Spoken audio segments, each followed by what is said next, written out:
নমস্কার বন্ধুরা, শিল্পীর ঘরকন্যায় স্বাগত। আজকে একটি ডিমের নতুন ধরনের রেসিপি নিয়ে চলে এসেছি। আমি কিভাবে বানাই দেখে নিন। ভিডিওটা স্কিপ করবেন না, প্রথম থেকে একদম শেষ অবধি দেখুন। চলুন এইবার বানিয়ে ফেলি। এখানে আমি 4টা ডিম নিয়েছি, সেদ্ধ করে নেব। এখানে আমি কড়াইয়ের মধ্যে জল বসিয়ে দিয়েছি, 4টা ডিম দিয়ে দিলাম সেদ্ধ করার জন্য।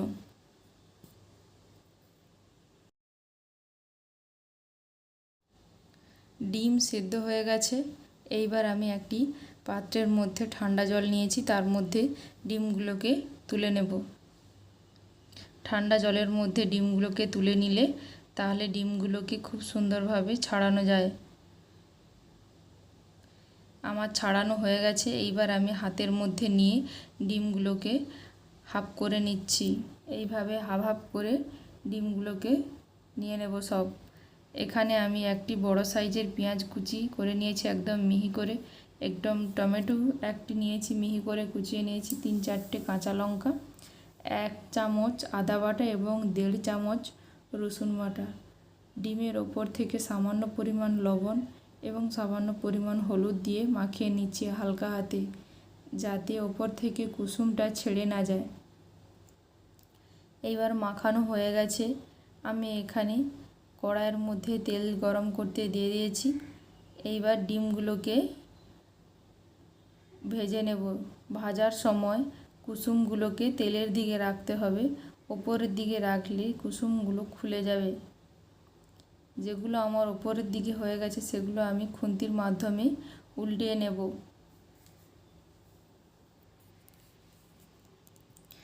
এইভাবে আমি ডিমগুলোকে ভেজে নেব।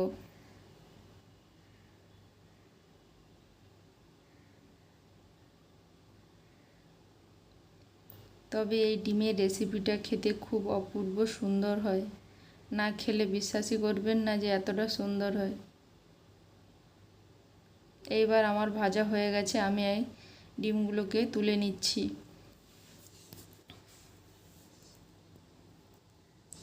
আমি যেভাবে বানাচ্ছি সেইভাবে একদম বাড়িতে বানাবেন, সত্যি খেতে খুব সুন্দর হয়।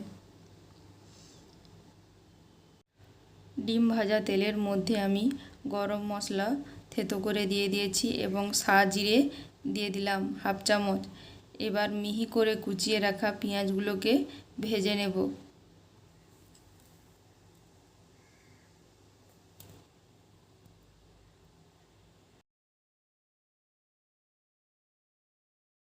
এখানে আমার পেঁয়াজ ভাজা হয়ে এসেছে। এইবার চেরা কাঁচা লঙ্কাগুলো দিয়ে দেব।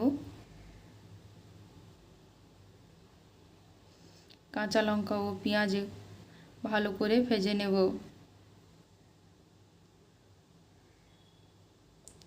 পেঁয়াজ কাঁচা লঙ্কা ভাজা হয়ে এসেছে। এবার আমি রসুনটাকে দিয়ে ভেজে নেব।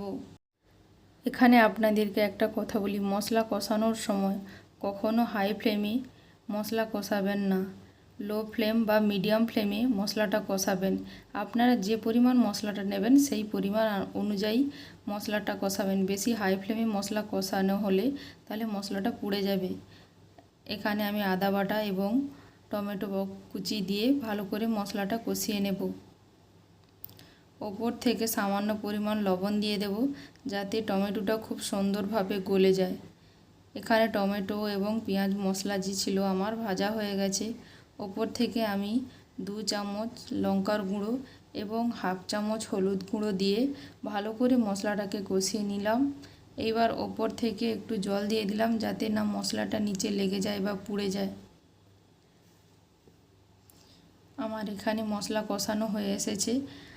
হাফ চামচ জিরে গুঁড়ো এবং হাফ চামচ ধনে গুঁড়ো দিয়ে আমি মশলাটাকে ভালো করে কষিয়ে নেব। এখানে আমি আরও একটু অল্প পরিমাণ জল দিয়ে দেব, যাতে গুঁড়ো মশলাটা দিয়েছি পুড়ে না যায়। এবার স্বাদ অনুসারে লবণ দিয়ে দেব এবং সামান্য পরিমাণ গরম মশলা গুঁড়ো দিয়ে দেব। ডিমটা দিয়ে 1 থেকে 2 মিনিট ফুটিয়ে নেব।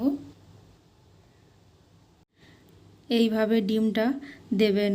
কুসুমটা নিচের দিকে দিলে ফোটার সময় ডিমের কুসুমটা খুলে যাবে। আমার ডিম কারি রেডি হয়ে গেছে। এইবার উপর থেকে ধনেপাতা কুচি দিয়ে দেব। দিয়ে এইবার আমি একটি পাত্রের মধ্যে নামিয়ে নিচ্ছি। আমি বাড়িতে থাকা উপকরণ দিয়ে এই ডিম কারিটা বানিয়েছি। প্লিজ আপনারা একবার আমার এই রেসিপিটি ট্রাই করুন এবং আমাকে কমেন্ট করে জানাবেন আমার এই রেসিপিগুলো কেমন লাগলো আপনাদের। আজ তবে আসি, সবাই ভালো থাকবেন, সুস্থ থাকবেন।